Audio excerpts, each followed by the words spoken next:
Hello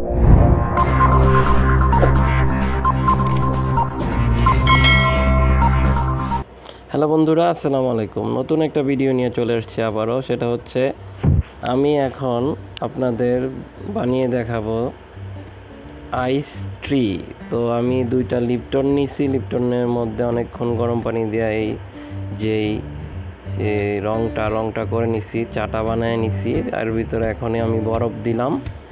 বরফ দেওয়ার পরে দ্বিতীয় রাউন্ডে চলে গেলাম এটা ঠান্ডা করে। এখন আমি বরফ নিয়ে নিচ্ছি, সবগুলো মিক্স করবো। এটা হচ্ছে লেমন না সিরাপ,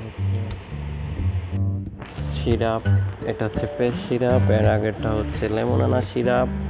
তো এই সিরাপগুলো দিয়ে এখন আমি আপনাদের বানিয়ে দেখাবো আইস ট্রিটা কীভাবে বানাইতে হয়। একটা ঝাড় নিচ্ছি যেটাতে ঝাঁকাতে হবে। তো এই ঝাড়টাতে আমি প্রথমত বরফ ঢেলে নিব। তো বরফ এখনই ঢালতেছি, দেখতে পারতেছেন। তো বরফ নিচ্ছি পরিমাণ মতো, আপনারা যতটুকু ঠান্ডা খেতে চান। তো আমার এখানে প্রায় 150 মিলিগ্রাম বরফ আছে, এটা হচ্ছে পরিমাণ। আর এখানে আমি 30 মিলিগ্রাম নিচ্ছি পেস্ট সিরাপ, যেটাকে এখানে সৌদি আরবে কোক বলা হয়, কোক। তো আর লেমন আনা নিচ্ছি, লেবু এবং নানা পাতার সিরাপ। তারপরে আমি এখন টিটা যেটা বানাইছিলাম, ঠান্ডা করছিলাম, ওইটা ঢাইলা এখনই আমি ঝাঁকিয়ে নিব খুব ভালো করে। তো ঝাঁকিয়ে নিলেই আমার এটা হয়ে যাবে আইস টিটা এখনই। তো আমি ঝাঁকাইতেছি, দেখতে পারতেছেন বন্ধুরা।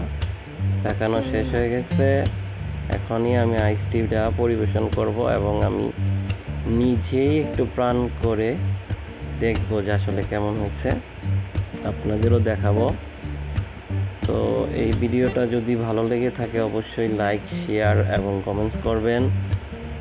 আর যারা এটা প্রস্তুত করে বাড়িতে খাবেন অবশ্যই খাওয়ার পর আমাকে জানাবেন। আজকের মতো ভিডিও শেষ করলাম। ধন্যবাদ সবাইকে।